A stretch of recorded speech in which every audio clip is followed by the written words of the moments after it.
Hello everyone, in today's video we're going to go over the differences and similarities between using a show phrase when command when you're using a direct multi-select question and when you're using a refer to a repeating item multi-select question. So this will make sense as we go along, but essentially what we're trying to do is show a phrase such as you chose one executor or you chose more than one executor when we have different scenarios. So let's say in Gavel you've created a question where you're asking who will be the executors of the estate, and someone can choose one or more, and so you've chosen to make this question type multi-select. In this scenario, you have hard-coded in the options. However, there's a way you can do this instead where you have a repeating item question when you don't know who exactly these people will be and you don't know how many there will be, and you want to refer to those entered options later and then have those multi-select options be what's referenced for whether they chose more than one or just one. So there's a little bit of differences in how you use these in your output document and what you can do with the word add-in. So if you have a direct question such as this first one, where you say who will be the executors of the estate, and then you have choices that you've typed in, then you're able to use the word add-in to just plug and play what you want in here.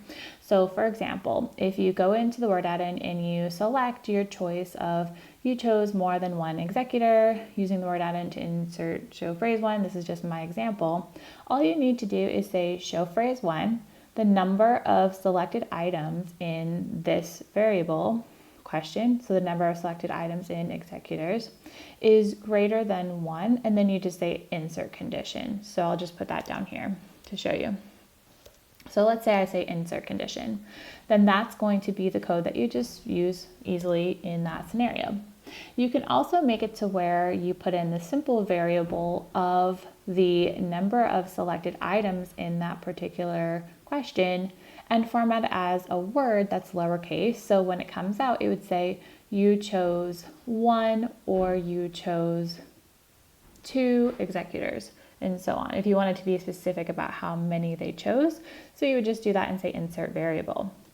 Now, what would happen instead if you are referencing a repeating item for your multi-select question choices?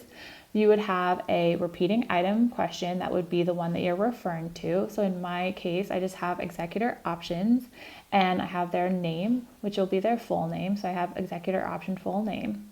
And then I have another page where I ask who will be the executors of the estate, referencing from that repeating item. So in this one, we have referenced executors for the variable name, and I'm using the options from this executor options repeating item for their full name. So for example, the way that you would do this is you'd say add question, find multi-select, put in your question and your variable name, and instead of writing out your choices here, you would say reference a repeating item and use the options from executor options with the item attribute of their full name. So that's how that looks. So once you've done that and you've chosen that route, if you want the same type of effect as we had here with the direct question, what you'll need to do is just change it a little bit.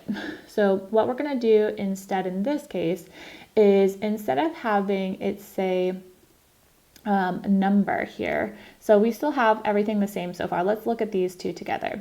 So we have the percentage, we have the curly bracket, percentage if, and then we have parentheses, and we have the variable name. So this is the same. So it'd still be this variable name here of the multi-select question. So in this case of the direct question, we have executors, and here we have referenced executors. But here we have dot true values with the open and closed parentheses and then closing it. But the difference actually comes here. So instead of dot number and then open and closing parentheses, we're gonna say length with a straight line here. So you're gonna just see this difference right here, but then the rest is gonna be the same. You're gonna have this greater than, and then the number, percentage, and close. So this right here is the part that's gonna be different after true values. So you're gonna say instead of dot number, open and closing parentheses, you're gonna do length. And then you're gonna close it out the same way with an end if. So this is going to be similar for when you want to write out the numbers to words. So what you can do is you can still use the word add-in to insert the code just like we did for everything else. You just need to be mindful of this one little change here.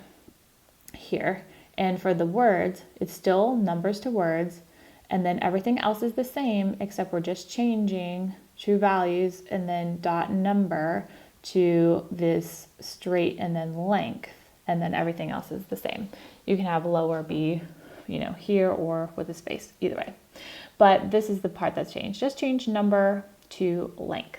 So once you do, and we can test this now, what you'll see is that the output will be that you have the same exact type of output for the direct question, meaning like you actually hard coded in the answers to the multi-select question by putting in their names directly, or using this kind of referencing repeating item where you don't know how many people they're going to put in the repeating item question, and it doesn't matter what they're going to choose. We just needed to change that dot number, open close parentheses, to the straight line and the length.